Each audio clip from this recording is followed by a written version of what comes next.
Merong tatlong uri ng tao na humahawak ng pera. Una ay ang mga nag-iipon.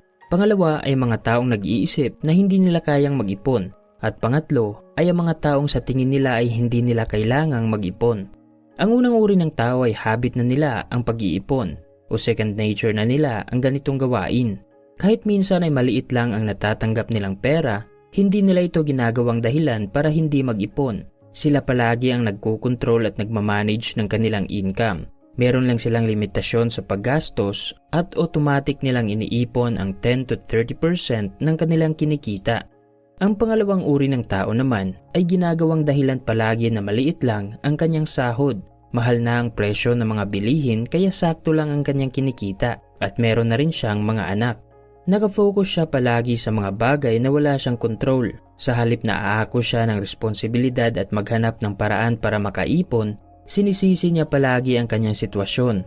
At ang pangatlong uri ng tao naman ay kaya niya sanang mag-ipon. Pero ang problema ay hindi niya ito ginagawa dahil sa tingin niya ay hindi niya ito kailangan. May trabaho naman siya, kumikita ng malaki, bata pa naman siya, kaya mamaya na lang. Ito yung mga taong YOLO. Kung sakaling darating ang araw na pareho silang nawalan ng trabaho at huminto ang pagdaloy ng kanilang income, mahihirapan sina person 2 at person 3 dahil hindi sila handa sa ganitong sitwasyon. Posibleng ibebenta na lang nila ang kanilang mga ari-arian o mangungutang ng pera. Tanging si person 1 lang ang hindi nagpapanik dahil meron naman siyang naiipon. Pwede niya itong gamitin sa pagtayo ng isang negosyo at panggasto sa kanyang pang-araw-araw na pangangailangan. Kung titingnan mo rin ang pinagkaiba ng tatlo, masasabi mo na ang tagumpay sa pag-iipon ay hindi nakabase sa laki ng income. Dahil kahit kumikita sila ng parehong halaga buwan-buwan, halimbawa 50,000 pesos, at the end of the day, ang unang uri lang ng tao ang merong maiipon. Dahil ugali na niya ang magtabi ng pera, meron siyang disiplina sa paggastos, nakafocus din siya sa mga bagay na meron siyang control at hindi siya nagre-reklamo sa kanyang sitwasyon. Kailangan mo ng tamang mindset at wastong pag-uugali kung gusto mong makapag-ipon ng mabilis. Hindi ka magtatagumpay sa pag-iipon kapag marami kang dahilan. Kaya simula ngayon, tularan mo ang pag-uugali ng mga taong nag-iipon. Ihinto mo na ang paggawa ng maraming dahilan at simulan mo nang maghanap ng effective na paraan. Kaya naman sa video natin ngayon, ibabahagi ko sa iyo ang 5 steps na dapat mong gawin para makapag-ipon ka ng mabilis. Step number 1. Gumawa ka ng savings goal. Meron ka rin bang goal? Ano ang gusto mong makamit ngayong buwan, ngayong taon, next year? Ano ang gusto mong maging? Kapag sinabi nating goal, dapat ay seryoso ka dito dahil ito ang iyong target. Ang iyong goal ay ang magbibigay sa iyo ng ideya kung ano mga bagay ang dapat mong pagtuunan ng atensyon. Dahil kapag wala kang focus at hindi mo rin alam ang iyong priority, malabong maaabot mo ang iyong hinahangad. Kung plano mong makaipon ng pera ngayong taon, dapat ay gawin mo itong goal. Magsimula ka sa pag-alam ng iyong target amount. Alamin mo rin kung para saan mo ito gagamitin, ilang percentage ng iyong income ang mapupunta sa ipon buwan-buwan, at anong mga aksyon ang sa tingin mo ay sumusuporta sa goal na ito. Mabuting isulat mo sa papel ang iyong sagot sa mga tanong na yon at basahin mo ito ng maraming beses araw-araw.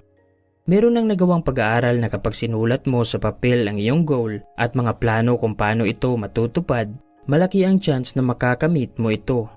Noong 1979 hanggang 1989, merong nagawang pag-aaral sa Harvard University tungkol sa kahalagahan ng pagsulat ng ating goal.